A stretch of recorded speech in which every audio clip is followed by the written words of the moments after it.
Hi. First of all, I always like to tell folk I'm not giving this testimony because I have any ill feeling in my heart toward the Roman Catholic people. I couldn't be a Christian if I still had bitterness in my heart. God delivered me from all bitterness and strife and delivered me out of all of that one day and made himself real to me in the power of the Holy Spirit.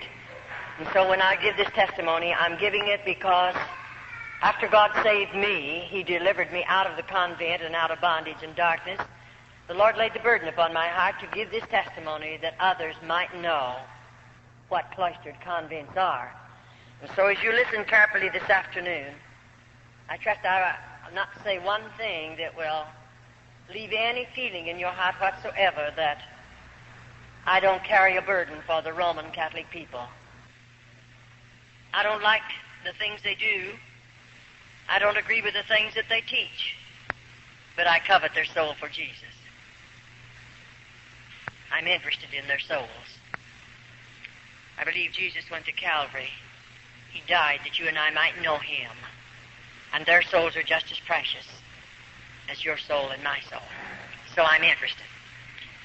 First of all, as we slip into this testimony, having been born in Roman Catholicism, not knowing anything else, not knowing the Word of God because we didn't have a Bible in our home, we had never heard anything about this wonderful plan of salvation.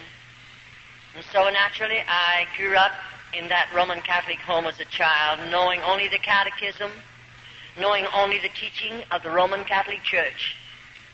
And because I loved the Lord, and because I wanted to do something for him, I wanted to give him my life, I didn't know of any other way for a Roman Catholic girl to give her life to God other than entering a convent. And through going to the confessional box where, naturally, I'm under the influence of my father confessor, the Roman Catholic priest, his influence over my life, one day I made up my mind through his influence and one of my teachers in the parochial school that I wanted to be a little sister. At that time I thought of being a sister of the open order. But as I went on into this, up until the time I took my white veil, 16 and a half years of age, everything was beautiful. I really didn't have any fear in my heart whatsoever. Everything was taught to me was seemingly along the line that I had been taught in the church before I entered a convent. And so one day, after making up my mind to enter a convent, I remember that particular day, two of the sisters came home with me from school. They were my teachers. And when we arrived at my father's home that afternoon, our father confessor was in the home likewise. I often say when I was a little girl, children were seen and not heard. You didn't talk when you was a child, at least you didn't in my family, in my home, unless you were spoken to.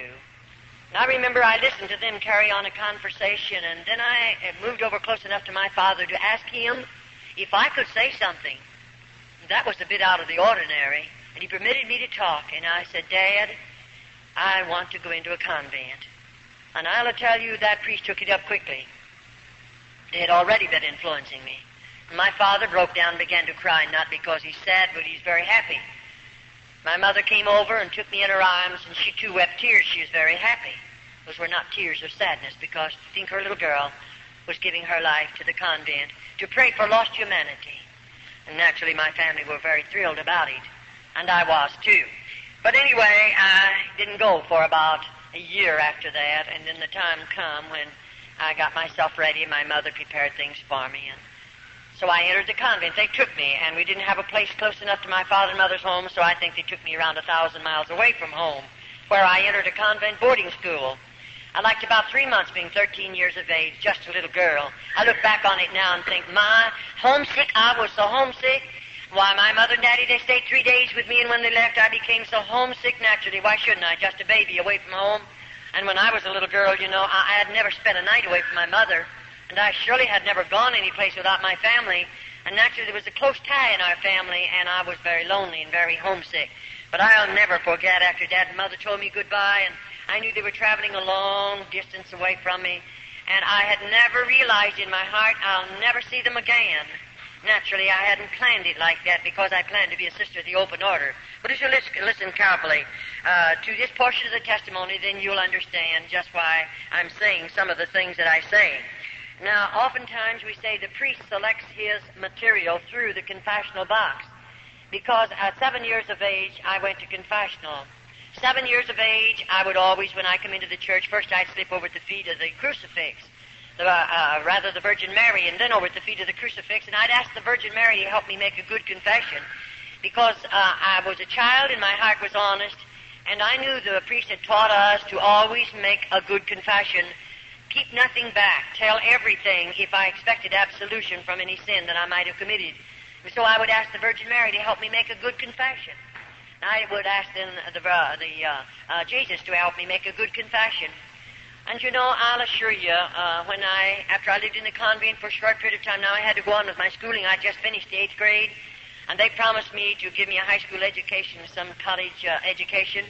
But I didn't get much college. I got mostly just high school training, and they gave that to me all right. I took it under some terrible difficulties and strains and all of that, and it was rather difficult. But they gave it to me, for which I appreciate very, very much. But I'll assure you, after they put me through the crucial training that we must go through to become just a little novitiate entering a convent, the training is really, it's outstanding as far as a nun is concerned, and you know what it's all about after you've been in there for a little while.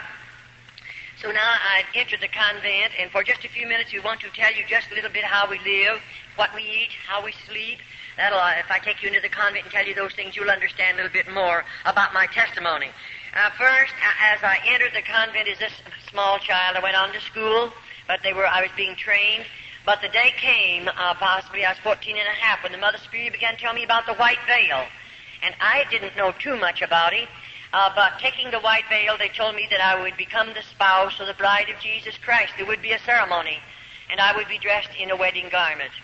And on this particular morning, they told me at 9 o'clock, they would dress me up in a wedding garment. Now, you're wondering where that come from and how they get the wedding clothes for the little nuns.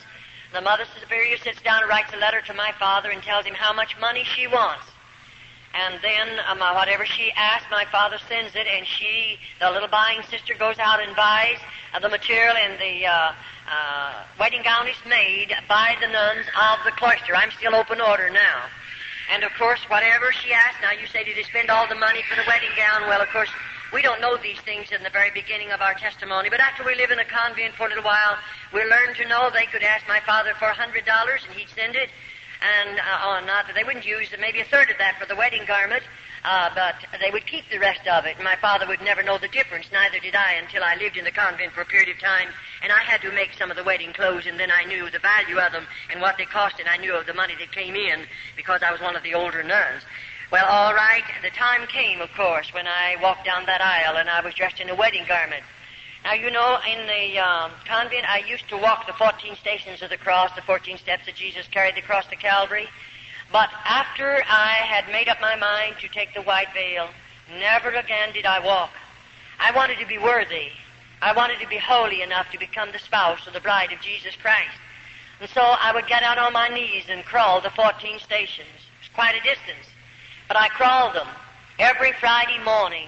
I felt it would make me holy. I felt it would draw me closer to God.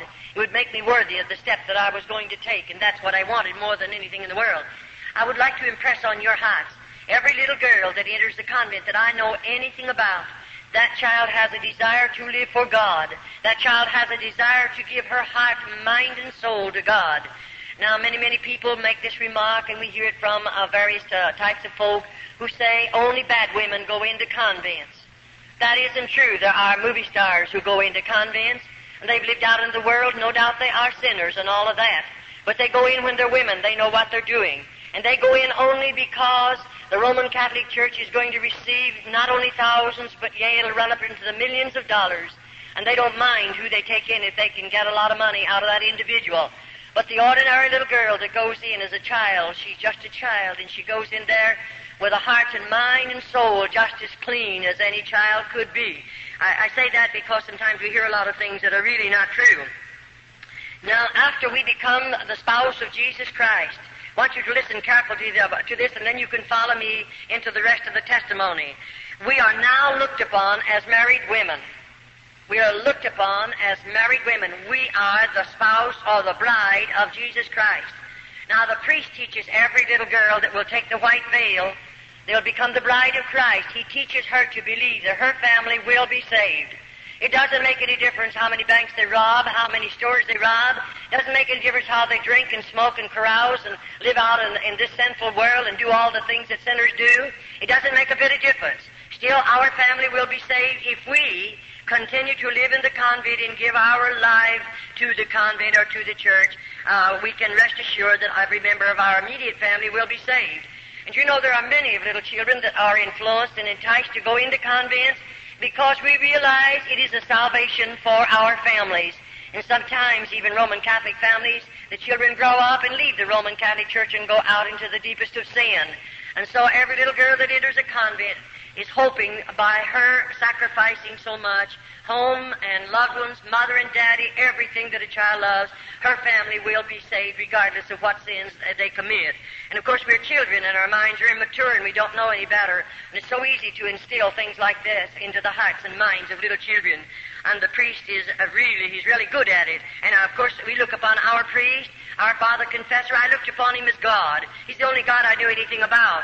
And to me, he was infallible. I didn't think he could sin. I didn't think that he would lie. I didn't think that he ever made a mistake. I looked upon him as the holiest of holy because I didn't know a God, but I did know the Roman Catholic priest. And to me, I looked to him for everything that I asked of God, so to speak. I believed the priest could give it to me. And so the day comes when all of us. Now, as we're going in, I want you to listen carefully.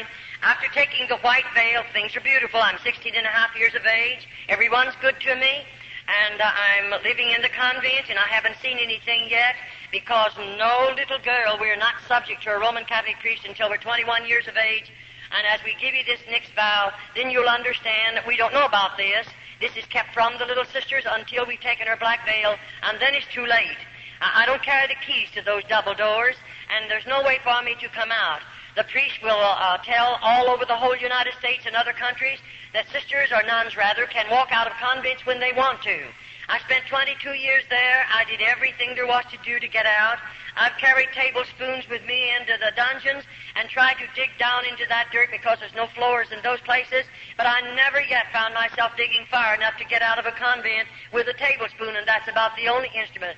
Because when we're using the spade, and we do have to do hard, heavy work, when we use a spade, we're being guarded, we're being watched by two older nuns, and they're going to report on us, and I'll assure you, you're not going to try to dig out with a spade, and you wouldn't get very far anyway, because they made those convents or built those convents so little nuns cannot escape. That was their purpose in building them as they build them. And there's no way for us to get out unless God makes a way, but I believe God's making a way for numbers of little girls after they come out of the convents. All right, now when the time comes, I think I was 18 when the mother began talking to me. Now, I planned to come out, see, after my white veil. I wanted to be a little nursing sister in the Roman Church. But the Mother Superior, I suppose she was watching my life. I suppose she realized I had much endurance. I had a strong body. And I believe the woman was watching me because one day she asked me to come into her office and she began to tell me, Charlotte, you have a strong body. And she said, I believe you have the possibilities of making a good nun, a cloister nun. I believe you're the type that would be willing to give up home, give up mother and daddy, give up everything you love out in the world, so to speak, and hide yourself away behind convent doors. Because I believe you're the kind who would hide back there and be willing to sacrifice and live in crucial poverty that you might pray for lost humanity. She said, I believe you're the kind to be willing to suffer because we are taught to believe as nuns that as we suffer, our loved ones and your loved ones that are already in a priest purgatory will be delivered from purgatory sooner because of our suffering. She knew I was willing to suffer. I didn't murmur. I didn't complain. She knew all of that, and she's watching my life, and that's the reason she began to tell me about the black veil. And then, of course, I didn't know too much about a cloistered nun. I didn't know their life. I didn't know how they live. I didn't know what they'd done. But, this woman proceeded to tell me. Now, I hear a lot of people try to tell me in the various places that we travel and go. I hear a lot of Roman Catholics try to tell me I've been in so many cloisters. I know all about them. But a Roman Catholic can lie to you, and they don't have to go to confession and tell the priest about the lie that they told because they're lying to protect their faith. They can tell any lie they want to protect their faith and never go to the confessional box and tell the priest about it. They can do more than that. They can steal up to $40 And they don't have to tell the priest about it. They don't have to say one word about it in the confessional box. They are taught that. Every Roman Catholic knows it, and every Roman Catholic, you'd be horrified to know how many of them steal up to that amount. And many of them lie. We've dealt with them. I've dealt with hundreds and hundreds of them. I've seen a good many of them fall in at the altar and cry out to God to save them. And you know, before they're saved, they look into my face and hold my hand and lie to me. But after God gets a hold of their heart, then they want to make right what they've told me because they realize they've lied about it. But as long as they're Roman Catholic, they're permitted to lie, and it's the saddest thing, and you can't expect them to know God because God does not condone sin. I don't care who you are, but I don't believe God condones sin, and I don't believe He's going to condone it in the Roman Catholic people, even though they're being misled and they're being blinded and led in the ways that's going to lead them into a devil's hell. I believe that with all of my heart because I've lived in a convent and know something about how those people live and what they do. Now the day comes. She told me, Charlotte, you'll have to be willing to spill your blood as Jesus shed his upon Calvary. She said you'll have to be willing to do penance, heavy penance. She said you'll have to be willing to live in crucial poverty. Now already I'm living in a bit of poverty, but I thought that was going to make me holier and draw me closer to God, and it would make me a better nun, and so I'm willing to live in that poverty. And then on this particular morning, she told me what I would be wearing. She said you'll spend 9 hours in a casket, and she explained a number of things to me. That's the most I knew about it, and I didn't find that out until I'd taken my white veil. And so on this particular morning, I'm 21 years of age, but 60 days previous to my being 21 years of age, I'm going to sign some papers that they placed in front of me, and those papers are this. I'm going to sign away every bit of inheritance that I might have received from my family after their death. Of course, I signed that over to the Roman Catholic Church. And oftentimes, I say the Roman Catholic priests are enticing girls, not only their background, and not only their strong bodies, their strong minds and strong wills, but he's enticing girls where mothers and fathers have much property, and they are comfortably fixed to the material things of this life. Why? Because when that child enters the convent, they're going to get a portion of her money, of her father's money. And I often say, even salvation in the Roman Catholic Church is going to cost you plenty of money, more than you know anything about. And so they don't mind commercializing off of that child and the inheritance that would have come to her. And so on this particular morning, I told the Mother Spirit, give me a little while to think it over. She didn't make me do it. No one did. But I thought it over for a couple of years, and then one day I told her, I think I'm going to hide away behind the convent doors because I believed I could give more time to God. I could pray more. I maybe would be in a position where I could inflict more pain upon my body because we are taught to believe that God smiles down out of heaven as we do penance, whatever the suffering might be. And I didn't know any better because I often say, if you could only look into the hearts of little nuns, if you are a Christian, you would immediately cry out before God in behalf of those little girls because to me we are heathens. It doesn't make any difference the amount of education we may have. We are still heathens. We know nothing about this lovely Christ, nothing about the plan of salvation, and we're living as hermits in the convent. And so on this particular morning, I come walking down an aisle again, similar to that, and may I say, the morning before, I can't go into it too deep because I never would be able to cover enough of it so you could understand it. But this morning, I'm walking down that aisle, but I don't have a wedding garment on. I have a funeral shroud. It's made of dark red velvet, and it's way down to the floor.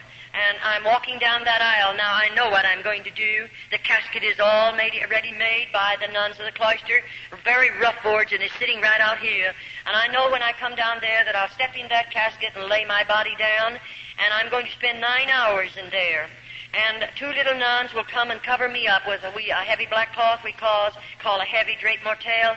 And you know, it's so heavily incensed that I feel like I'll smother to death, and I have to stay there. Now I know when I come out of that casket, I'll never leave the convent again. I know I'll never see my mother and father again. I'll never go home again. I'll always live behind convent doors, and when I die, my body will be buried there. They told me that, so I knew it even before I done it. It's a great price to pay, and then to find out that convents are not religious orders as we were taught and as we were trained. It's quite a disappointment to a young girl that's given her life to God and willing to give up so much and sacrifice so much. I'll assure you it was a disappointment. And so after I spent those nights, you say, what you do while you lay in that casket? What do you think I did? I spilled every tear in my body. I remembered every lovely thing my mother done for me. I remembered her voice. I remembered the gathering around the table. I remembered the times when she would pray with us. I remember the things that she said to me.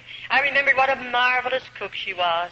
Everything as a little girl growing up in that home, I remembered it, laying in that casket, knowing I'll never hear her voice again. I'll never see her face again. I'll never put my feet under her table again, enjoy her good cooking. I knew all that. And so maybe for 4 hours I spilled all the tears in my body because it was so hard. And I knew I'd get homesick. I knew I'd want to see her someday, but I gave it all up. What for? For the love of God. I thought I didn't know any better. And I'll assure you those were 9 long hours. And then I seemingly got a hold of myself and I thought, this, Charlotte, now you're going to make the best Carmelite nun, because everything I've ever done, even that I'm out of the convent, I do give my best. I try to give everything that I have in regardless what I might do. And so I did in the convent. I gave the best that I have. And I wanted to be the best nun that I could possibly be. And the Mother Superior knew that, and don't worry, the priest knew all about it too. Now I realize after I walk out of that casket or to come out of it, they're going to take me like this. Over here and right back here is a room. We call it the Mother Superior's room. Now, I've never been in that particular room, so I don't know what she has in there. But you know, when I walk in there this time, the Mother Superior sits me down in a straight-back, hard-bottom chair. And immediately then I'm going to take 3 vows of poverty, chastity, and obedience. And you know, as I take those vows, she opens a little place in the lobe of my ear and takes out a portion of blood, because I must sign every vow in my own blood. And after that happens, then I'm going to take the vow of poverty. Now, when I sign that vow, I sign it thus, and I'm willing to live in crucial poverty the balance of my life as long as I live. And what that poverty is like, of course, we don't know. And then my next vow, I'm going to vow of chastity. And you know, this vow, of course, you know what it means. I'm taught to believe that I'm married to Jesus Christ. I am His bride. I'll always remain a virgin. I'll never legally marry again in this world, because I have become the spouse of the bride of Jesus Christ. After the bishop married me to Christ, he placed the ring on my finger, and that meant I'm sealed to Christ. I'm married to Him, and I accepted it because I didn't know any better. And now here I am, taking a vow that I would always remain a virgin because I'm the bride of Christ. And I want you to listen carefully. And then, of course, my last vow of obedience. Now, when we sign that vow, I'll assure you already, I know what obedience means. I'm living in a convent. And there they demand absolute obedience. You don't get by with anything, not even for 2 minutes. I mean, you don't get by with it. You have to realize what obedience means, and they demand it, and you learn to know it, and you're much wiser the more quickly you learn it and you obey it, and you give them absolute obedience. All right, now, what does it mean to assign vows like this? Let me tell you this. It means more than you folk will ever know, because most people that I know anything about, they know very little about obedience. Oh, in a sense, yes, but you'll never know what a little nun knows about obedience. I'll assure you that one thing, unless you live in the convent. All right, that particular vow, when I signed it into my own blood, it done something to me, because after I've signed those vows, do you realize that I've signed away everything I have, my human rights? I have become a mechanical human being now. I can't sit down until they tell me to. I don't dare to get up until they tell me to. I can't lie down until they tell me to, and neither do I dare to get up. I cannot eat until they tell me to. And what I see, I don't see. What I don't hear. What I don't feel. I've become a mechanical human being, but you're not aware of that until you have signed all these vows. Then you realize, here I am, a mechanical human being, and of course I belong to Rome now. I'll assure you that right now. All right, we become, after this particular vows, we become forgotten women of the convent. In just a short while, you'll understand what I'm talking about. Now, immediately after I've taken those vows, then the Mother Superior is going to take away from me my name, and give me the name of a patron saint. And she teaches me to believe that whatever happens to me in the convent, I can pray to that patron saint, and she will intercede and get my prayers through to God, because I'm not holy enough to stand in the presence of God. It isn't wonder the dear little nuns can never get close enough to God. We have always been taught that we'll never be holy enough to stand in His presence, and we always have to go through somebody else in order to get a prayer through to God. And we believe it because we don't know any better. And so now all identification of who Charlotte was is going to be put away. It'll be taken away from me. And if you knew me and would come to the convent and call for my family name, they'd tell you there isn't such a person as that. I don't exist, even though I'm right there, because I'm writing under another name. Now the Mother Superior is going to cut every bit of hair off of my head, And when she cuts it with a scissors, she puts the clippers on it. And I mean, there's nothing left. I just don't have one speck of hair left on my head. And of course, if you could be a nun, you would understand the heavy headgear that we have to wear. It would be so cumbersome to have hair and so cumbersome to take care of it. We don't have any ways of taking care of it in the convent. There are no combs in the convent. And so you can imagine how hard it would be for us to take care of a head of hair. It's not necessary that we have a comb after they finish with us. All right, now, this is my black veil. These are my perpetual vows, we'll call them. I'm there, and I'm going to stay there. Now, you know, up until this time, I received a letter once a month from my family, and I wrote a letter out of the convent once a month to my family, even though when I'd write that letter, I'd no doubt they marked out a lot of it, because when I would receive a letter from my family, there was so much of it blacked out until there was no sense to the letter, and oh, I'd weep over those black marks. I was wondering what my mother was trying to say to me. Don't worry, you'll never get to know what she wanted to say to you, because they have blacked it out. And so it'll break your hearts many, many times, and you're lonely anyway, because you have no friends in the convent. I'll assure you, even though there was 180 on my particular wing, not one of those nuns were my friend, and neither was I friend to them, because we are not allowed to be friends in the convent. We are all policemen or detectives watching each other. That's so we'll tell. And the little nun that finds something to tell on the other nuns, she stands in good favor with the Mother Superior. And then the mother teaches that nun to believe. When she stands in good favor with the Mother Superior, she's standing in good favor with God. And so that little nun, of course, will want that, and she'll tell a lot of things maybe that are not even true on the other little nuns. All right, now after all of this has transpired and all of this has happened, everything I have is gone. I've sold my soul for a mess of theological pottage, because not only are we destroyed in our bodies, many of us in our minds, and many of us, if we die in the convent, we've lost our soul. And so it's a serious thing. And I surely covet your prayers for little nuns behind cloistered convent doors. They'll never hear this gospel. They'll never know the Christ that you folk know tonight, today. They'll never pray to him as you people pray to him. They'll never feel his blessings as you people feel them. And so put them on your heart and pray for them. They surely need much prayer. All right, now, as I walk into that room and all of this is transpiring, now bless your hearts, I don't know what's going to be in the next room. After this has transpired and I've taken the vows that I will always remain a virgin, I'll never legally marry in this world because I'm the spouse of Christ. And then after this, the Mother Superior leads me out into another room, or rather she opens the door, and I'm to be sent into that room. And when I walk out in that room, I see something I have never seen before. I see a Roman Catholic priest dressed in a holy habit, and he walks over to me and locks his arm in my arm, which he had never done in the first part of my convent life. I never had a priest to insult me in any way. I never had one of them to be even unkind to me in the first part of my convent experience. But here he is now, and of course I didn't understand what it was all about. And I didn't know what in the world the man really expected of me. And you know, I pulled from him because I felt highly insulted. And I pulled from him and I said, "Shame on you." And it made him very angry for a minute. And he said, immediately, the Mother Superior must have heard my voice because she came out immediately.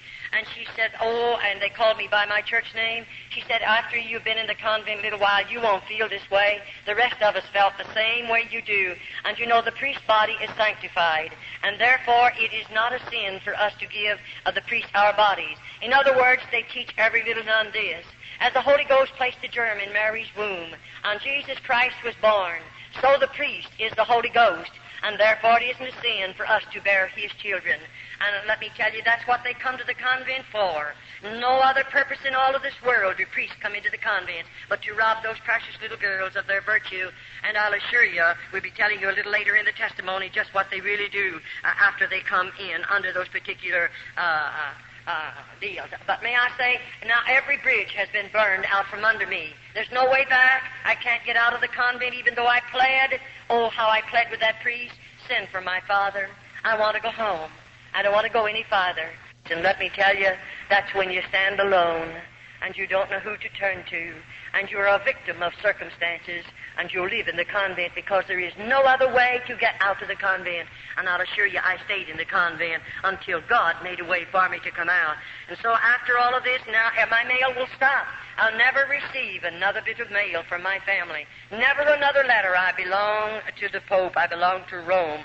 And then after all of this, the Mother Superior, after taking these particular vows, and the priestess invited me to go to the bridal chamber. You say, "Did you go?" "No." Definitely not. I didn't enter the convent to be a bad woman. It would have been much easier to have stayed out of the convent to be a bad woman. You wouldn't go into the convent and live in the poverty we live in and to suffer as we suffer to be a bad woman. No girl would do that.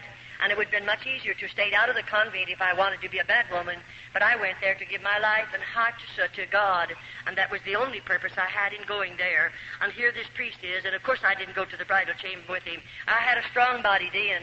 One of us would have been wounded because I would have fought until the last drop of blood. And you know, it made them very, very angry, I'll assure you. But I didn't go to the bridal chamber with him. But now I'm going to have to go to penance the next morning. And of course this will be a heavier penance because of what I've done already. And when the Mother Superior says we're going to do penance the next morning, I'm going to be initiated as a Carmelite nun. And I remember when she walked me down into that particular place, it was a dark room. I remember I lived above on the first floor until my black veil. After the black veil, they take me one story under the ground. And I lived from there on until God delivered me under the ground. I didn't live in the top part of this buildings at all. But you know, as we walked into this room, it's dark and it's very cold. And when we walked in, we came from back there somewhere. We come walking toward the front, and I walked along beside the Mother Superior. And when I got near the front, I saw those little candles burning. Anywhere in the convent, you'll find the 7 candles burning. And when I came a little closer, I saw the candles, but I couldn't see anything else. And I wondered, what's she going to do to me? That's the thing in our hearts, and we can't get away from it because we have fear. And when I come a little closer, I saw something lying on a board there. And you know, when I came real close, then I realized, here's a little nun lying on that board. I'll call it a cooling board because it was that. And just as long as her body, and there she was, and when I could see where the candles flickered down on her face, I realized that child is dead. And oh, I wanted so much to say, how did she die? Why is she here? How long do you keep her here? But you remember, I signed away every human right. And so I can't say one word, but I stood looking. Then the Mother Superior said, you stand vigil over this dead body for 1 hour. And at the end of the hour, a little bell is tapped, and another nun will come to relieve me. And may I say, I was advised every so many minutes, I have to walk out in the front of that little body and sprinkle holy water and ashes over the body and say, peace be unto you. And I did exactly what they told me to do. Oh, it was a terrible feeling. I'm not afraid of the dead. It's the live people we have to be very cautious about. And I wasn't afraid of that little dead nun, but oh, my heart ached for her. And, you know, after the bell tapped and I realized my hour's gone, the nun who comes to relieve us comes back here somewhere. And she, of course, we walk on our tiptoes. No noise is made in the convent. And when they don't speak, they just touch you.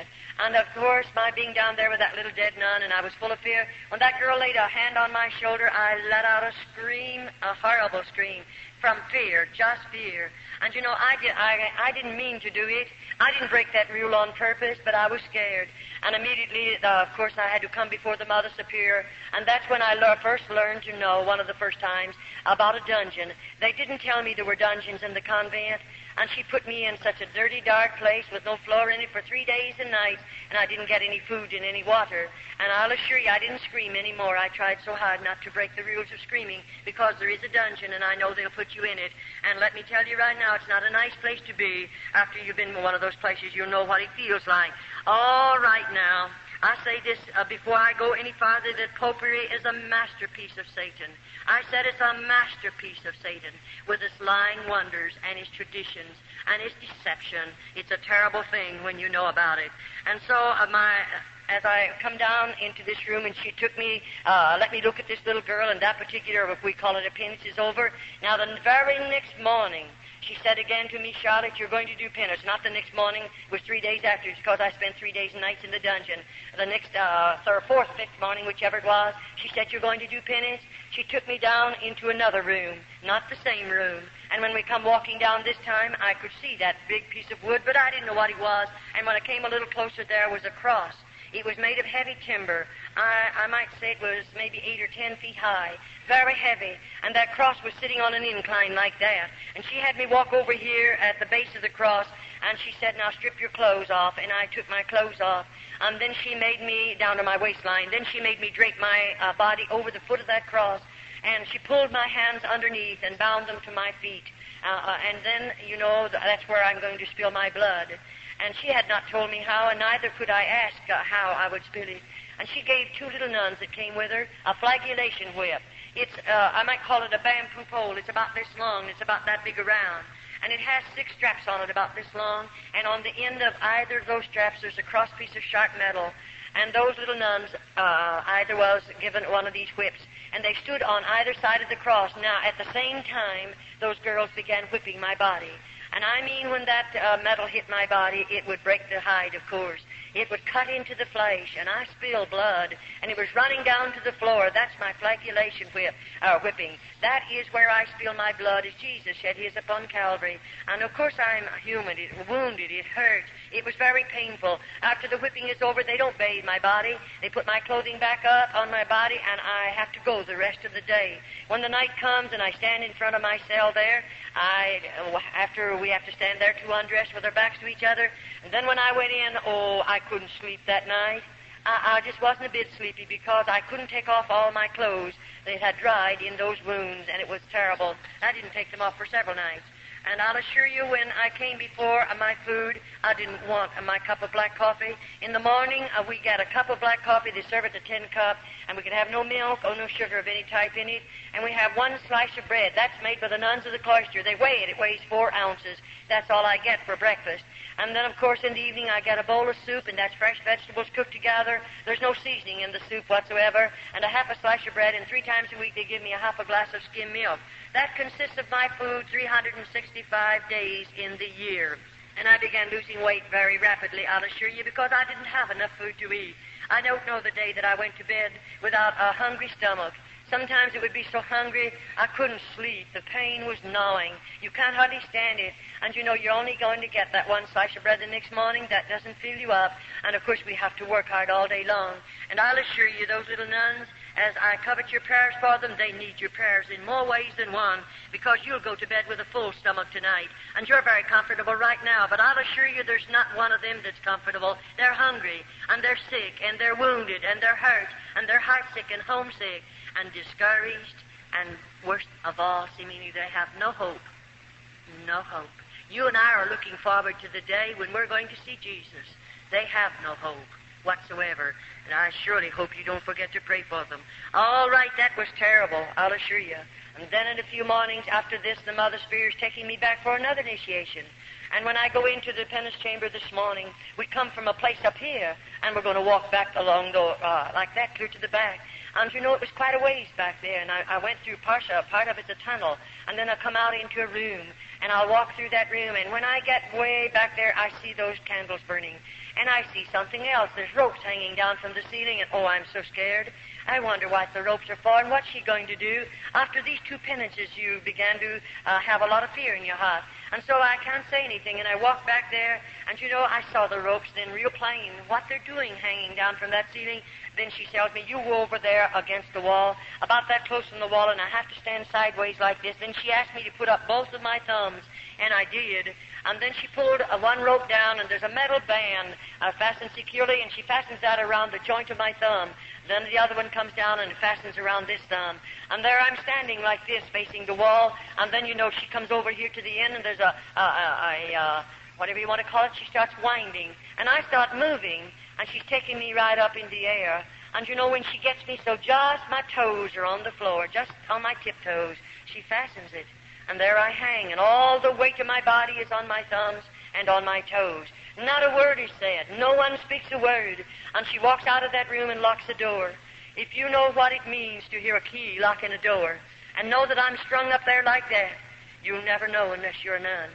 And when that woman walked out, I didn't know how long I'll stay there, how long that woman will leave me there.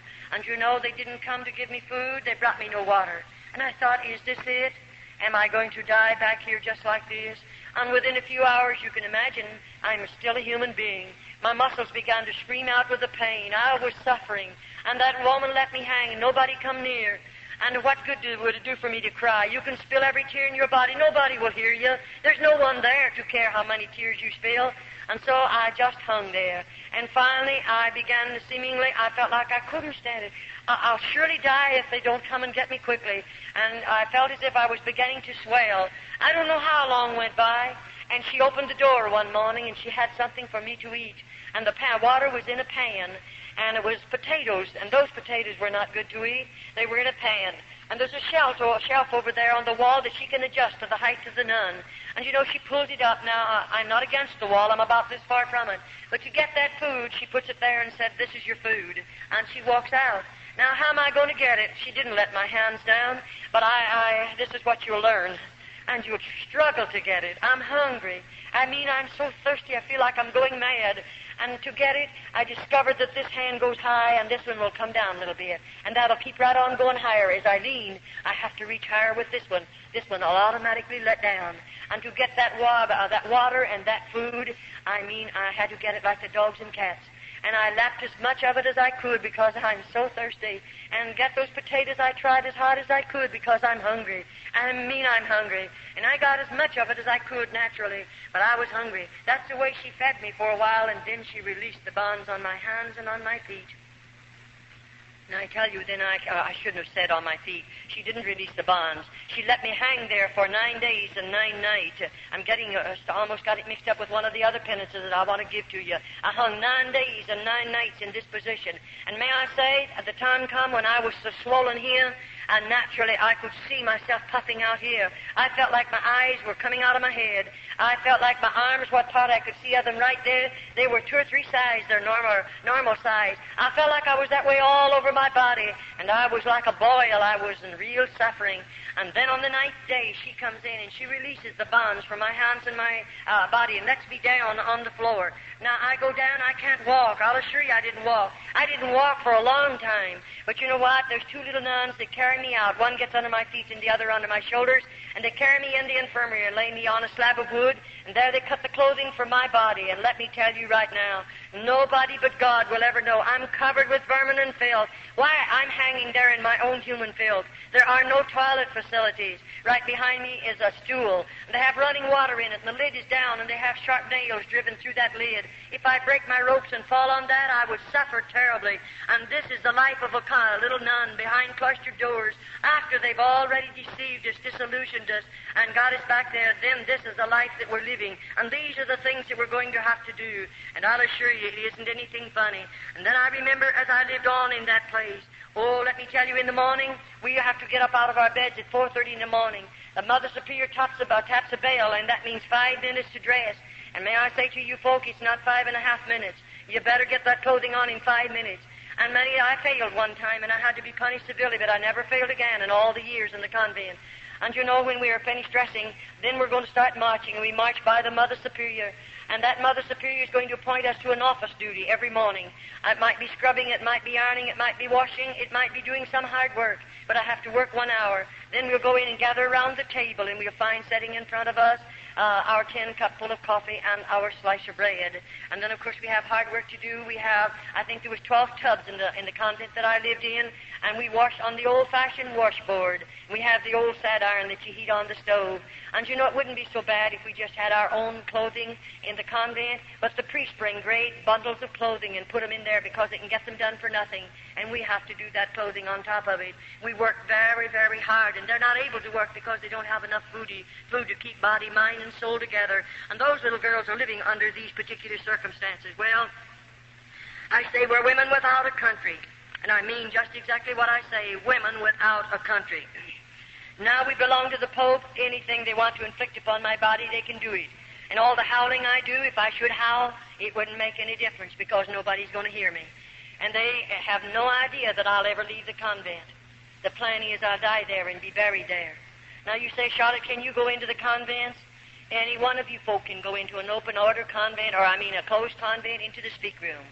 And there is an outside chapel that you can walk into, of any that I know anything about. But you know, you don't just go in there and wander around to have some place to go, because you might meet something you're not expecting.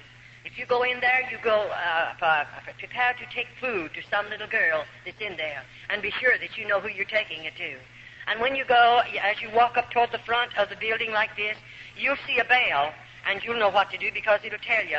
And you press a button there, and there'll be a gate swing out. It has about 3 shelves on it. And, of course, you've brought something for someone that you know in the convent. It might be the mother coming to visit her daughter. And you know, when that bell is tapped, the Mother Superior is back here behind a big black rail. Now, that's a big iron gate there, and there's heavy folds of black material clear across there. And you can't go back there. You'll never see the Mother Superior, but she'll answer you through the black rail.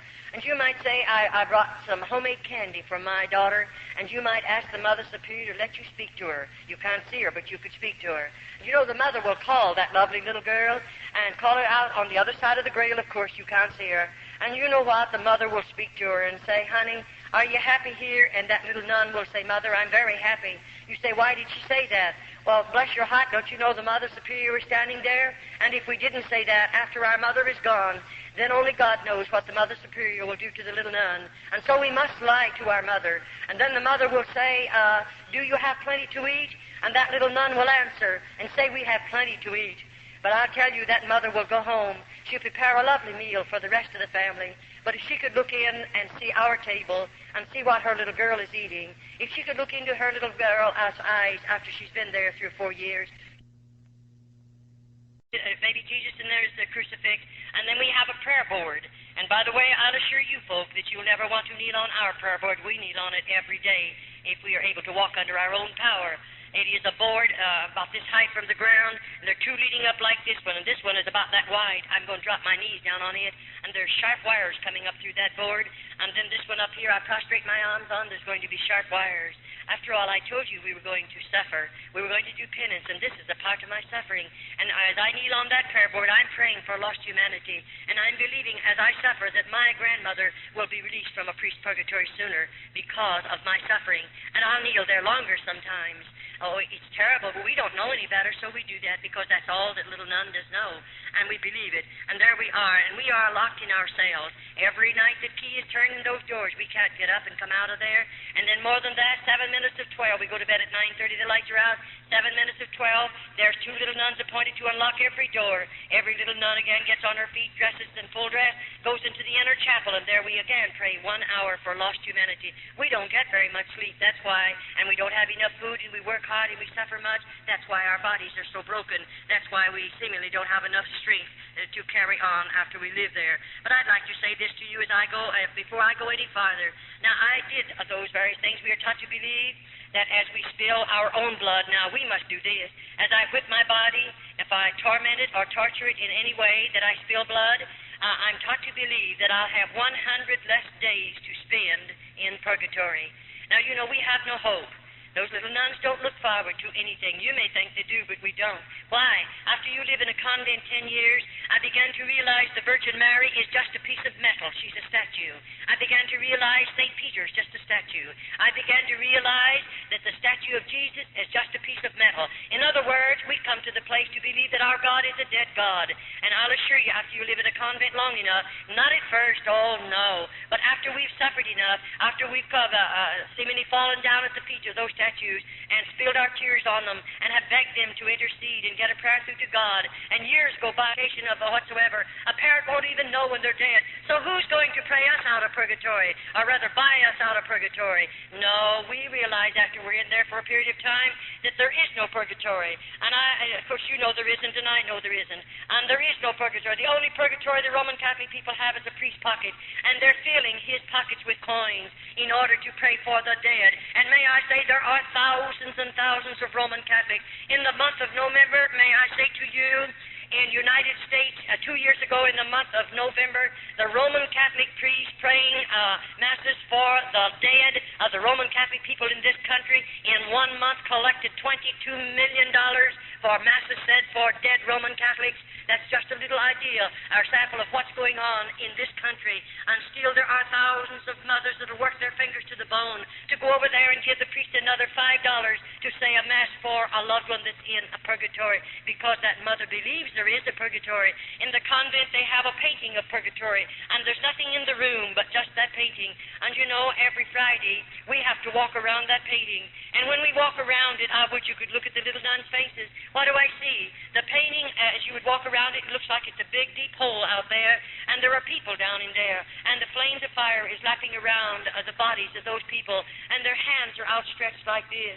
And the mother will say to the little nuns, you better go and put another penance on your body. Those people are begging to get out of that fire. And because we're heathens, we don't know any better. I might go someplace in the convent, and maybe I'll burn my body real bad. Maybe I'll torture it some way and spill some more blood, because as I suffer, I believe they're going to get out of that place where a priest puts them. And there are millions of people, so to speak, in purgatory that your priest have put there. And when he knows it is the biggest fraud there is in the world, he knows there's not a bit of truth to it. And bless your heart, I often say you take purgatory and mass away from the Roman Catholic Church, you'll rob her of 9/10 of her living. She'll starve to death if you would take it away from her. She commercializes not only off of the living, but off of the dead, and on it goes. All right. It doesn't bother a Mother Superior to take one of those dear little girls.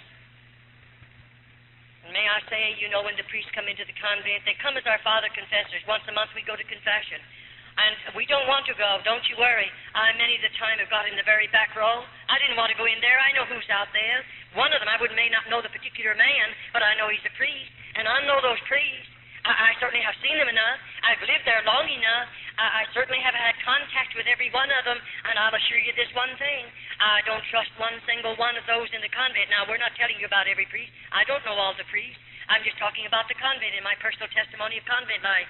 And you know, we know something about what's out in that room, and here we are. We know we're going to confession today. It may take all day long, and here he comes.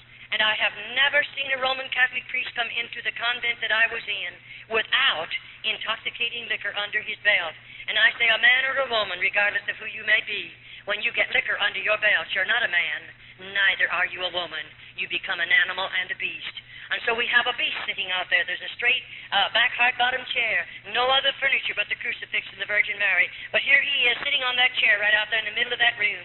Now here a little girl has to walk out there alone, and she has to kneel down. Think of it. Why, bless your heart, I really sometimes, I'm saved now, I'm out of the convent, and I now look back at that Roman Catholic priest, and I often say, I'm sure he was a twin brother to the devil, because he's full of sin, he's full of vice, he's full of corruption. And we go out there and kneel down at his knees. Now, you're a lucky girl if you get away from that man without being destroyed. Why, he's drunk. He's a beast. He's not a man. Oh, he has a holy habit on. He's an ordained Roman Catholic priest. And so I'll assure you, we don't like to go to confession, but we must go once a month. Those little girls can't help themselves, and nobody comes out into that room with the priest and I until it's all over, and then we can come back, and the next one will have to come. And I'll assure you, we don't appreciate that day. And those little girls don't know any better. They don't know anything about the plan of salvation. They don't know that Jesus went to Calvary and died for them. They don't know that he shed his blood for them. Those little girls know nothing about it, because to me, as I repeat again, the Bible was a hidden book to every one of those little girls. And so now they can do things like this. Now, if a Roman Catholic priest comes into the convent, he may go to the Mother Superior and ask her to permit him to go into the cell where one of the nuns are. And you know that mother with her carnal mind and her carnal heart, and she's very hard and very carnal, and she is the mother many times of many illegitimate children. They belong to the priest. And you know, she'll take that priest, and he's drinking. She knows it. They bring liquor in with them. Sometimes some of the nuns will drink with them, and the mother usually drinks with them. And it's really a terrible place. It is not a religious order. It does not live up to that name whatsoever. But here she brings that priest into one of our cells. Now, I wonder if you realize how serious it is. That Roman Catholic priest, he has liquor under his belt, we know that. But he has a big, strong body. He's had 3 square meals food every day of his life. He can eat all the food that he wants. But you know, there's a little nun that may have a broken body, and she may not have very much strength. And what did he come into that cell for? For nothing other than to destroy that little nun. I often say I wish the government could walk into a convent just about the time one of those priests are let in the cell. The mother will turn a key in the lock, and you're locked in there with that priest. Now, we have no way to defend ourselves, and I often say I have had to nurse those little girls. I'm an RN. I got my nurse's training by going through the tunnel over to through the hospital as I lived in an open-order convent. But may I say, after that priest is taken out of there, if you could look upon the body of that little nun, she looks like something you've thrown out in a hog pen, and a half a dozen old sows have just mauled that child's body. And this is convent life. I can understand why your priests are calling over the phone every day or two and screaming their heads off because I'm in this city giving this testimony. But may I say to you, I don't mind if they continue to scream. I don't mind what they do. I'm not one bit afraid of them. I'll continue to give this testimony. As long as God gives me strength, I'll be giving this testimony regardless of your priests or your bishops in this country. I know what I'm doing. I know what I'm saying, and I'm not afraid of anybody in all of this world. I'm a child of God, and I believe God won't let anybody put a hand on me until my work is finished. And then I often say, I don't care what you do to my body after I leave this body. I'm sure I don't mind. And so I will continue to give the testimony regardless of what your priests think about it, because I think God saved me to pull the cover off of convents. I believe He saved me to uncloak those places that are riding under the cloak of religion. I believe that with all of my heart. I'll assure you I do. Now, if I refuse to give my body, you know we're just supposed to give our bodies voluntarily to those priests. Many times the nuns are overpowered. But if I refuse to give my body voluntarily to them, then you know he becomes very angry, and he goes immediately to the Mother Superior. Then when two carnal minds tend to come together, they can invent things that you and we don't have enough evil in our heart to invent things like that. We don't have enough sin in our lives to even think of such terrible things. And when those two carnal minds come together, the next time, I want you to know they're all ready. Now, the Mother Superior might say to me in a day or two, we're going to do penance. Now, the penance that they'll inflict on me is something that the Mother Superior and the priest has invented, and it can be very, very cruel. They might take me down into one of the dirty dungeons, and there's no floors in those places. And you know, they have a place down there. There are rods about 3 feet long. They have a burrow down into cement, and at the top of it, there's a ring about this big, sticking out of the ground. They have some leather straps fastened there. And when they take me down there, they put my foot, either foot through those rings, and then they strap my ankle securely. Now, I'm standing with my feet in those rings. All right, they're going out of there. They're going to leave me locked up in that place by myself, and it's a dirty place. Well, I might stand there for 2 or 3 hours if I have strength enough in my body, but what do you think's going to happen to me then? I can't stand any longer. Sometimes we faint, sometimes we just become exhausted and we go down. But when I go down, he flips my ankles over like that, and I can't do anything about it. I don't have what it takes for me to get up. I may have to lie in that position for 2 or 3 days, and no one will come near. They won't give me a bite of food. They won't bring me one drop of water, but I must stay there. And the next thing you feel is the bugs crawling over my body and the mice running over me, and I still have to stay there. I can understand why they don't want me to uncover. They don't want the world to know these things are going on. No priest in this country wants it. And if he doesn't want the world to know it, then they better be pretty careful that nobody ever gets out of a convent after they spent a few years back there. But may I say again to you, my God, He is greater than all the outside forces. My God can reach His hand over into those convents, this country, any other country, and make a way for a girl to come out, and He won't have to ask the bishop to help him. He won't have to ask the priest to help him. But God can make a way for us to come out. I'll assure you that. Well, on it goes. Then sometimes the priests come and they get angry at us because we refuse to sin with them voluntarily. And you know, after all, the nuns' bodies are broken after we're there a while. And many, many the time, to have him strike you in the mouth is a terrible thing. I've had my front teeth knocked out. I know what it's all about. And then we get you down on the floor and then kick you in the stomach. Many of those precious little girls have babies under their heart. And it doesn't bother a priest to kick you in the stomach with a baby under your heart. He doesn't mind. The baby's going to be killed anyway because those babies are born in the convent. Why wouldn't babies be born when you run places like this under the cloak of religion? The world thinks it's religious orders. And there are babies born in there. And most of the babies are premature. Many of them are abnormal. Very, very seldom do we ever see a normal baby. You say, Sister Charlotte, do you dare to say that? I most definitely do dare to say that, and I intend to keep on saying it. Why? I've delivered those babies with these hands, and what I've seen with my eyes and I've done with my hands, I just challenge the whole world to say it isn't true. And the only way they can ever prove it isn't true, they'll have to open, if they ever serve a summons on me and call me into court, I'll assure you this one thing: convents are coming open, and then the world is going to know what convents really are, and they'll have to open them to vindicate my testimony, because I know what I'll do if they ever serve a summons on me. I've been before the highest laws we have in the United States. I know what I'm doing. I know what I can say, and I'm not one bit afraid to say it, because I've been a part of this. I've been connected with this system 22 years behind convent doors, and it is a terrible thing. When that dear little nun, looking forward to that day when her precious baby will be born. Most of you, dear mothers, oh, you have everything ready. The beautiful nursery. All the baby's beautiful clothes are made. Everything is lovely. You're looking forward to that precious little immortal soul is going to be born into your home. And everything is ready. And oh, I wish you could see that little nun.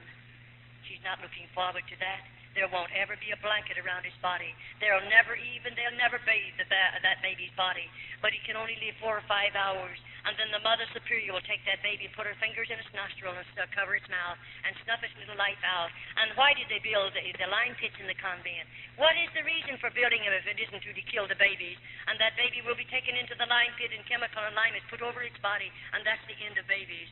Oh, when I think about it. That's why I try to challenge people, pray. If you know how to pray, you know how to contact God, pray and ask God to deliver the girls from behind convent doors. In other words, pray that God will make a way for every convent in the United States to be opened and let the government go in. And when the government goes in, you won't have to worry. The convents will be open, the nuns will be taken out, and they'll be closed up, just as they opened the convents in Old Mexico in 1934. There are no convents in Old Mexico. Every cluster it is open, and they found all of the corruption back there, the lime pit. If any of you are taking a vacation, go over into Old Mexico. The government owns them. They're public museums. And go through the convent. Look with your own eyes. Touch with your own hands. And then come home and see if you believe my testimony. It'll stir every bit of red blood in your veins. I mean, it'll do something to you that nothing else has ever been able to do. Go through them and look at them. Go into the dungeons. Go into the tunnels. Go through the lime pit. Look at the stalls, rooms of stalls over there. And then ask the guides of where they come from. And go and see all of the devices of torture they placed upon the bodies of the little nuns. Go into their cells and look at their beds and see for yourself. Oh, yes, you can go. It'll cost you 25 cents to go through each one of them. You look at those things and see them for yourself and then come home, and maybe it'll give you a greater burden to pray for little girls that have been enticed behind convent doors by the hierarchy of the Roman Catholic Church. I wonder how you would feel if this was your child. And remember, I have a mother and daddy, or had one, and they love me just as much as you love your children. And when they let me go into the convent, I'm sure my mother and daddy didn't expect these things to happen because they didn't know. They never dreamed a convent was like this. But you know, I wonder how you'd feel if you could walk in someday and out there in this particular room.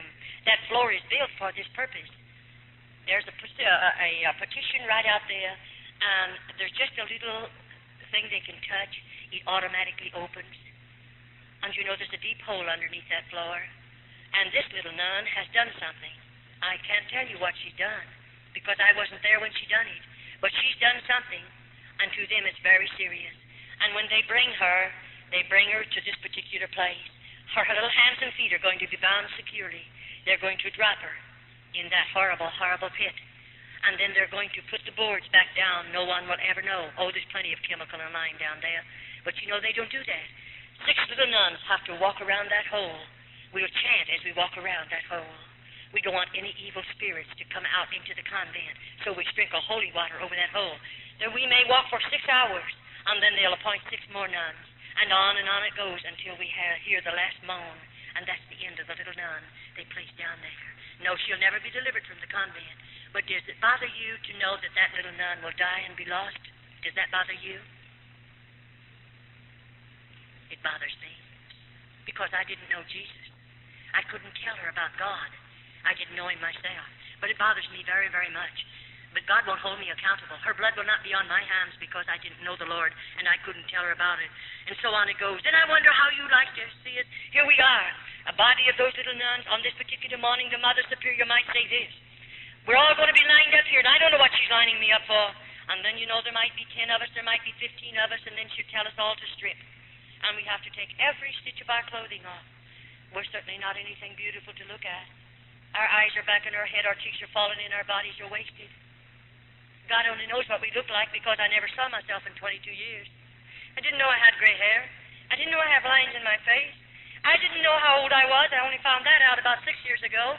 You know nothing about what you look like. And here we are lined up. And here comes 2 or 3 Roman Catholic priests with liquor under their belt. And there they're going to march in front of those nude girls and choose the girl they want to take to the cell with them. These are convents, cloistered convents, not open orders.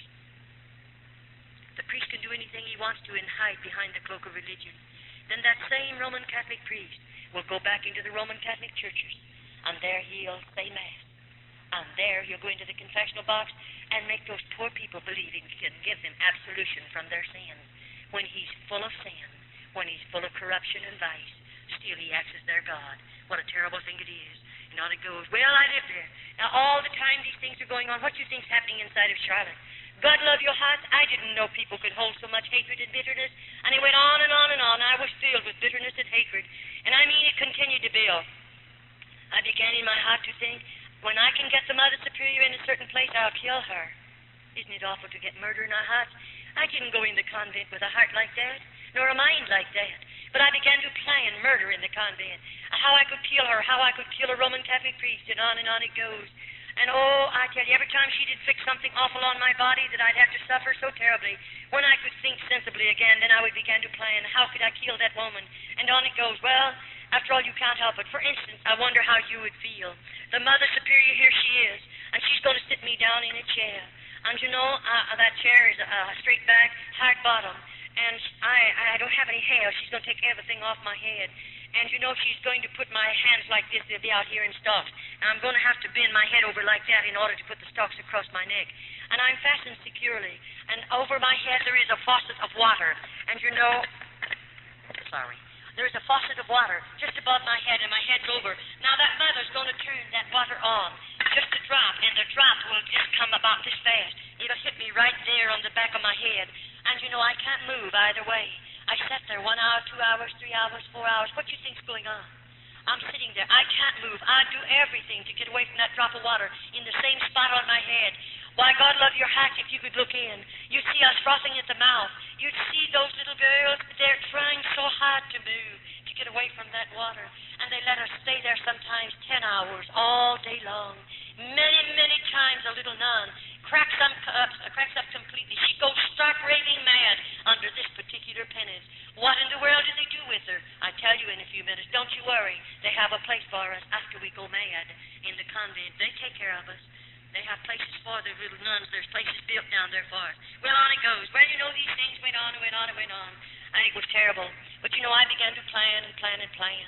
After she's done something like that to me, it's terrible. One day, the Mother Superior took violently ill. You say, who would take her place?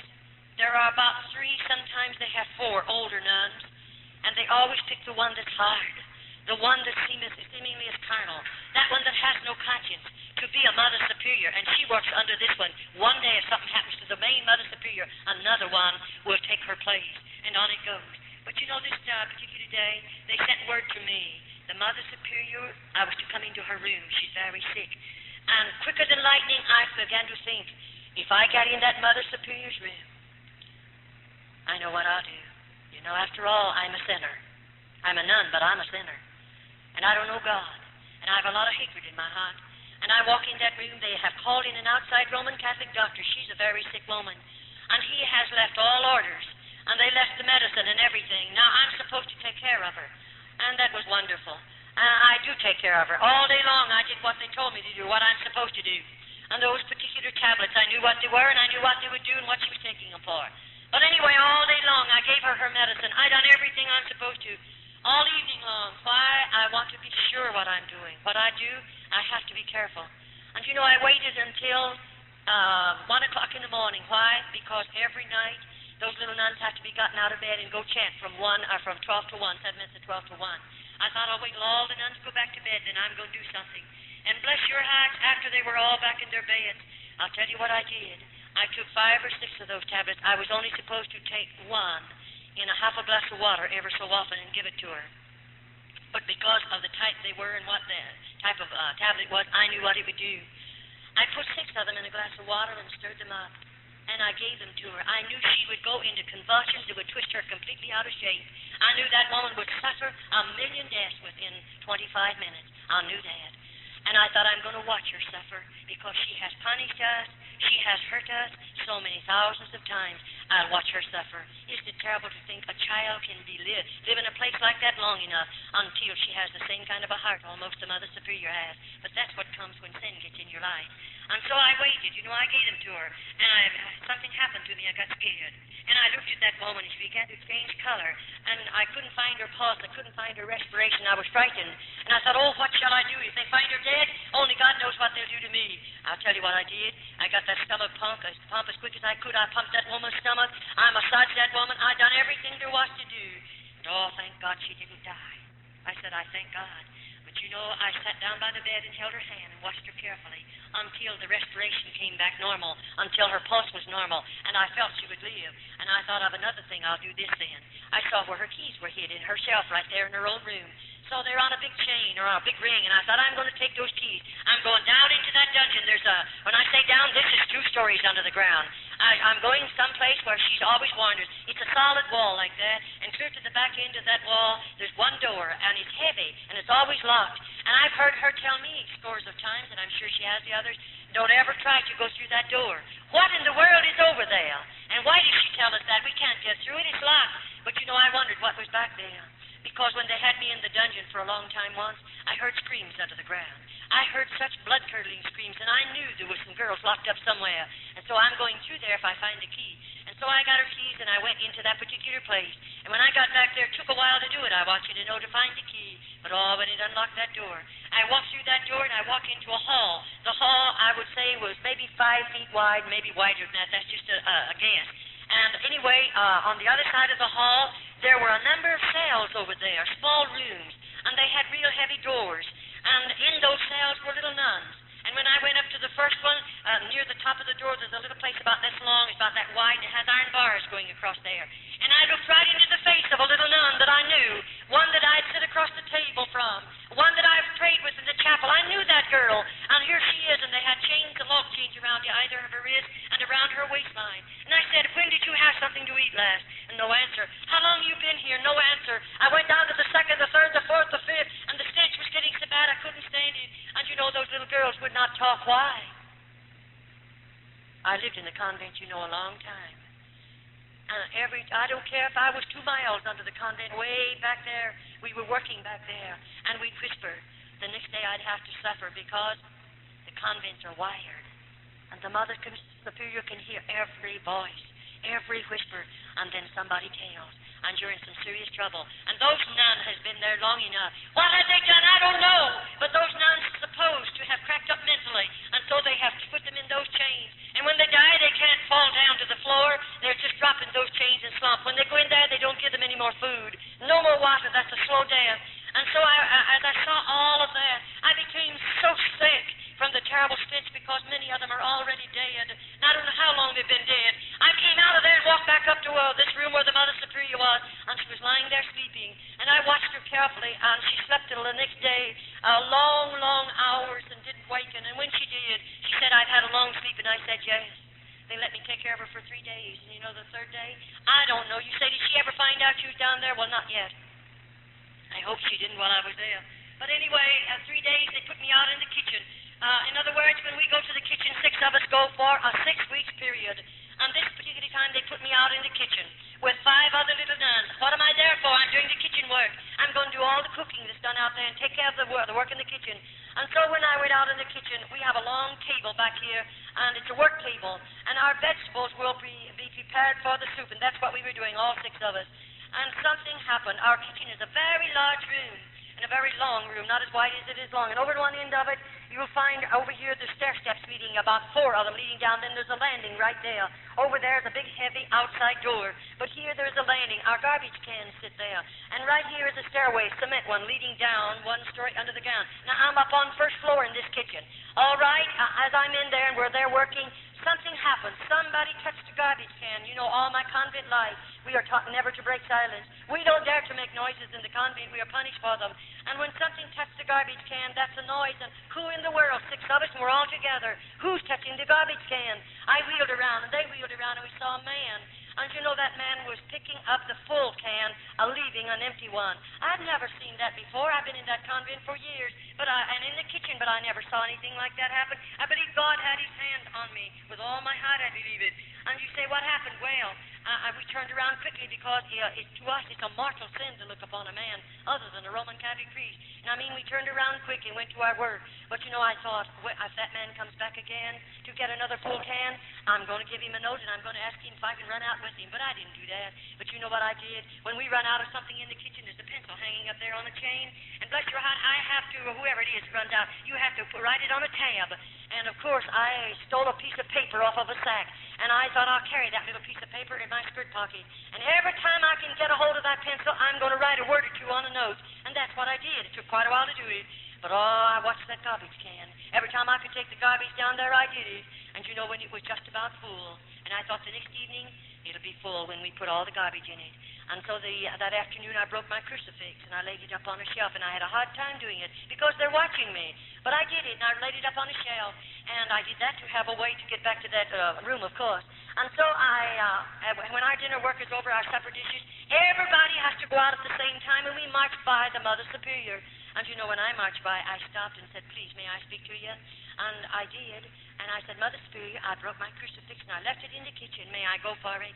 And, of course, no nun goes without her crucifix. And she said, "How did you break it?" I lied to her. Everything she asked me, I lied to her. You say, "Why did you lie?" She lies to us. And we're all sinners, so we all lie. And it doesn't make any difference in there. And so we lied. And I lied to her. And then finally she said, "You go get the crucifix and come right back." And that's all I wanted anyway. I have to have a reason. You can't go back to the kitchen after you've left it. And so I didn't go for the crucifix, but she thought I did, and I run for this tin can. Why? That night when I put my garbage in there, I put a note right on top of that garbage and left the lid off, which I was not supposed to do. And I said on the note to the garbage man, "If you get this, won't you please help me out? Won't you do something to help the little nun down?" I told him about those 19 cells down there and those 19 nuns in him. I told him about some of the babies that have been killed. I told him some other little nuns that are locked up in the dungeons and they're bound with chains. I told him a plenty. And I said, "Won't you help us? And if you will, please leave a note under the empty can." That's what I went back for.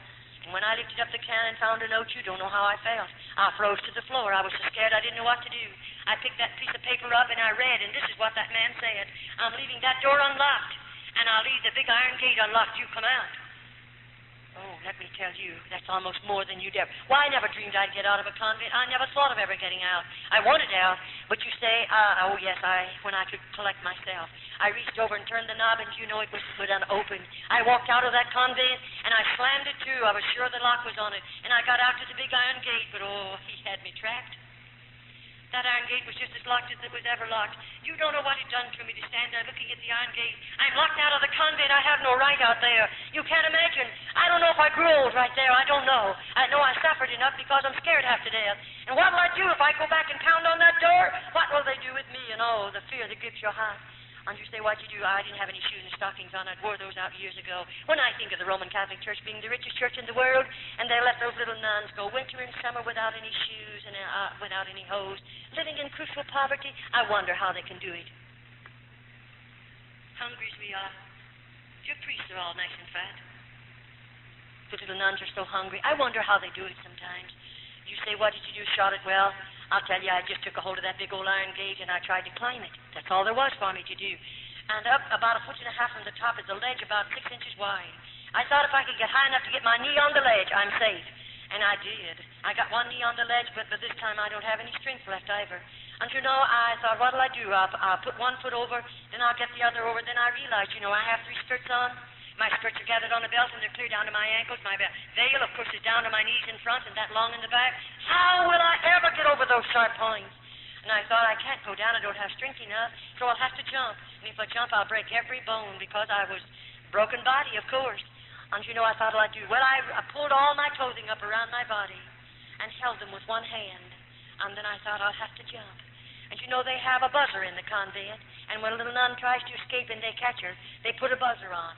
And if the priests tell you they don't come to the convent, I would you could see the priest then. You'll find a good many of them there. And they immediately are after that nun. They don't want her out. If she comes out of that convent, she's going to give a testimony someday. And it'll pull the cloak off of convents. And I'll assure you they don't intend for us to get out. And so as I got loose to that top of that gate and I made that jump, I just didn't make it. My clothing caught on top of those points and I hung there, but I'd let loose. And I often say, I don't know what I look like. I didn't know I had gray hair. But I've often said maybe my hair turned gray there. Maybe you'll never know what I suffered hanging on top of that gate, knowing that buzzer can go on any minute, and then what would they do to me? I was scared. So I thought I tried to wiggle my body and to swing it. If I can get back far enough to grab the gate with one hand, maybe I can help myself, and I did. And then with the other hand, I tried to pry the snappers loose on my skirt, and that let me fall between them. Do you know what happened to me? I hit the ground. I was out. I was unconscious for a while. I don't know how long, though we have no way to tell. But when I came to, I had a shoulder broken and my arm was broken right in here. The flesh, the bone had snapped right through my flesh because I didn't have any meat on me. And I thought, what'll I do? And I realized I'm on the outside. And where am I going? Where do you think you'd go? I'm not in the United States. I'm in another country. And I don't know a thing about that country. When they took me over there, I was so heavily veiled. And they took me from that particular cart or train to the convent. I was so heavily veiled I couldn't see anything. And I don't know where I am. I don't know where to go. I don't know if I have any people. I don't know if I know anybody in the world. Now, I'm a pauper. I don't have any money, and I'm hungry. And my body's broken, and I'm hurt now. Where do you think you'd go? I tell you, it's something to think about. I just started away, but get away from the convent, and I did, and I started moving away. And all the leaves were falling, and they made so much noise, and I was scared, and I kept on moving. And finally, dark overtook me, or rather, there's no twilight in that part of the country. It just drops off into darkness. And, you know, I saw this little building beside the road, and I thought I'll crawl in. It was a doghouse or maybe a chicken coop or something, but it's dirty, and I crawled in there because I was shaking and scared. And I laid in there for a little while to get a hold of myself, and then I thought I'll have to travel. It's dark, and it's safer for me. So I got out and traveled that night, and the next day I hid behind pieces of board and tin that was piled up against an old building, and all day long imagine hiding in that hot place. And hungry as I was, with broken bones, do you realize what it was all about? No, you'll never know. But I do. And then, you know, when night came again, I have to go, because I'm going to get away from the convent. I'm afraid to rap on somebody's door. Remember, I'm scared. I don't know. I might rap on a Roman Catholic's door. They will immediately notify the priest, and I'll be taken back to the convent. And I'd rather they kill me than take me back. And so I didn't. But I went on and on and on. And then the next day, I hid out in an old straw stack. And then that afternoon, on the third day, I was scared then, because this arm was swollen as tight as it could swell. I was having to carry it in the other hand. And all my fingers began to turn blue, and I realized gangrene poisoning setting in. And, you know, I'm nobody to do anything for you. And I realized I'm going to die just like a rat beside the road. That's a terrible feeling. And I thought, what'll I do? I'll just get out and go a little sooner. Maybe I'll have to rap on somebody's door. And that's what I did. And I remember as I walked, I don't know how far, I saw this lamp. It was an old-fashioned lamp burning. Very poor house, no paint on it. And I knew those were poor people. So I walked up to the screen door, and I rapped on it. And a tall man came to the door. He was rather old. And I said, please, may I have a drink of water? And you know, that old man didn't answer me, but he walked back in the house and called his wife. And God bless her heart, she's like most old-fashioned mothers. She came to the door, and she didn't say, who are you, and what do you want? Thank God. There are a lot of good people in this world. That dear little woman just pushed that door open and said, won't you come in and sit down? Do you know that's the most beautiful music I've ever heard in my life? I should say I'll come in and sit down. And she pulled out a chair. And I sat down on it, glad to sit down. And you know, their house was poor. There was no rugs on the floor of any type. A tablecloth, red checkered tablecloth on the table, a little old stove over there in the corner, and there was a fire in it. And that woman put some milk in a pan and heated and brought it over to me. And you know, I'm hungry. I don't have any manners. I forgot how to act. I forgot a lot of things in 22 years. And I grabbed that glass of milk all before she ever set it down, and I gobbled it down. I'm so hungry, I felt like I'm going stark mad. And I took it instantly, and the moment it touched my stomach, of course, I couldn't retain it.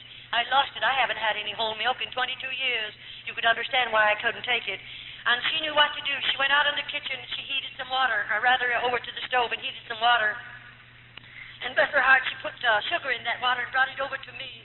And she sat down and gave it to me from a spoon. I took every bit of it. Oh, it was good. It was nourishing. And then the daddy walked over by me, and he said, now tell us who you are and where'd you come from. I began to cry. I was scared then. I said, I run away from the convent, and I'm not going back.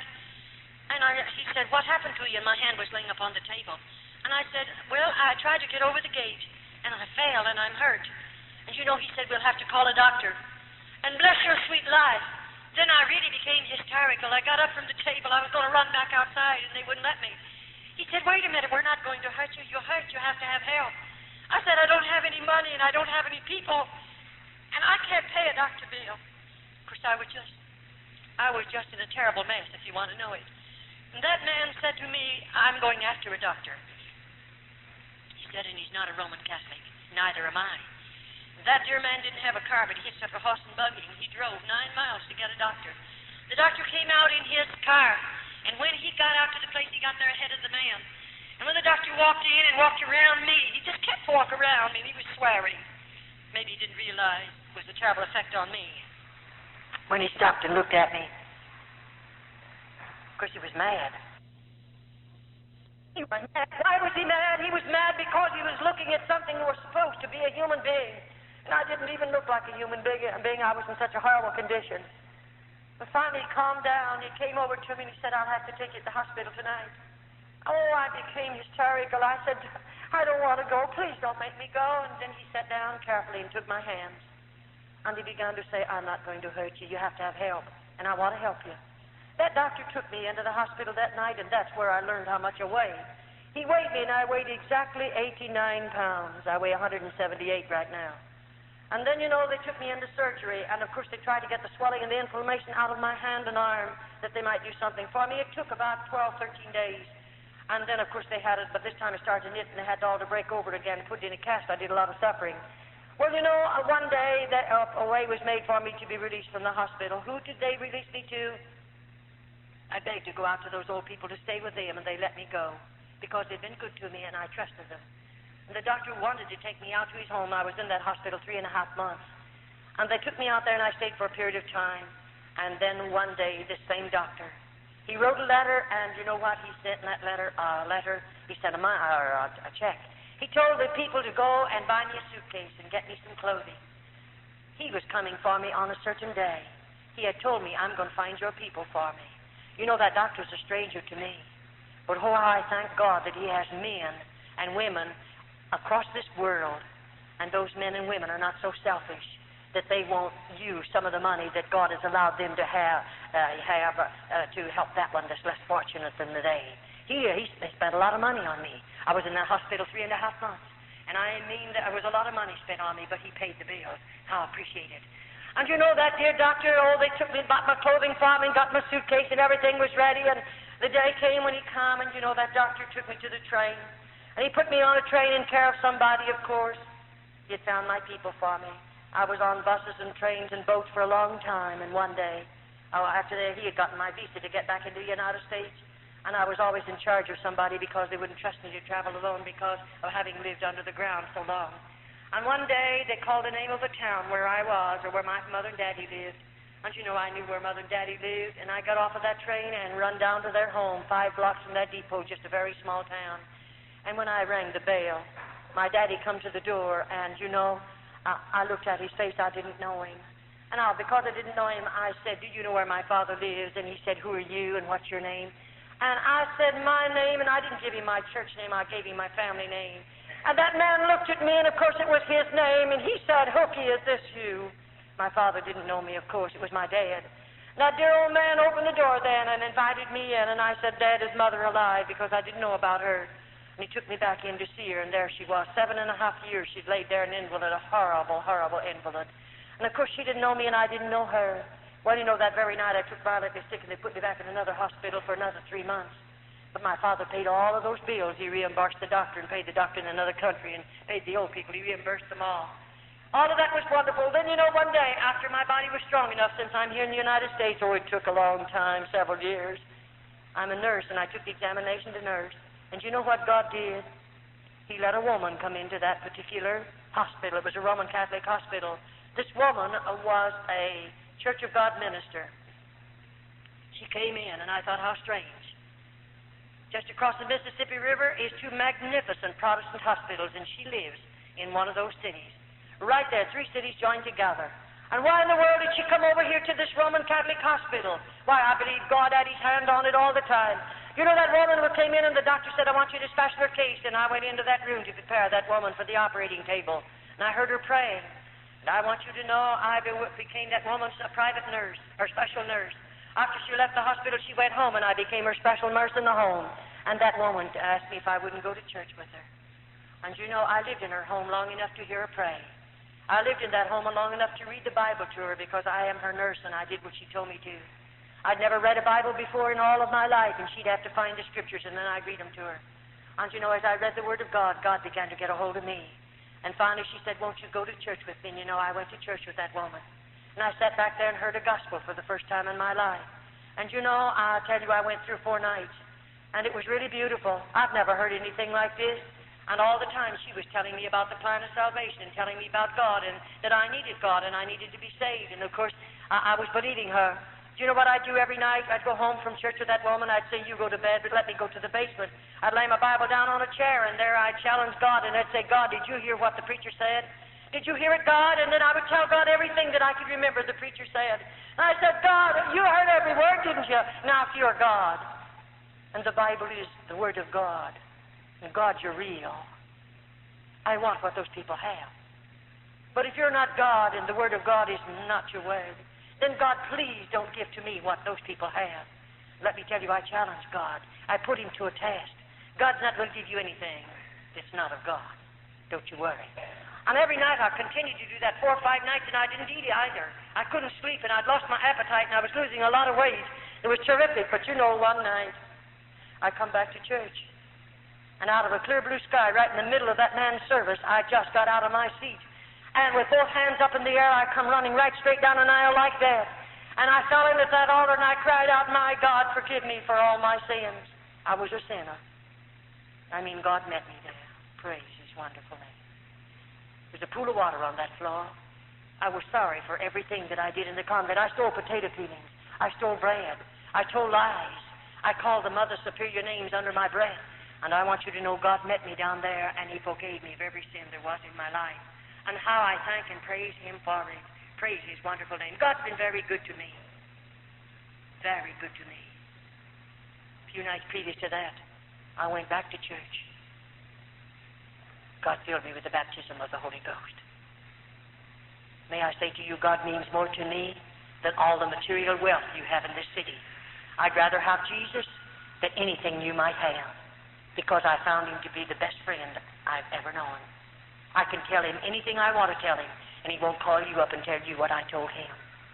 I can sit at his feet and tell him every day of my life, Jesus, I love you. Jesus, I love you. And every secret of my heart I can pour out to him, and I don't worry about him calling you up and telling you what I told him. He's the best friend you ever had. He's able to save you. He's able to deliver you. He's able to loose you from the things of this world, set you free to know him. Praise his name.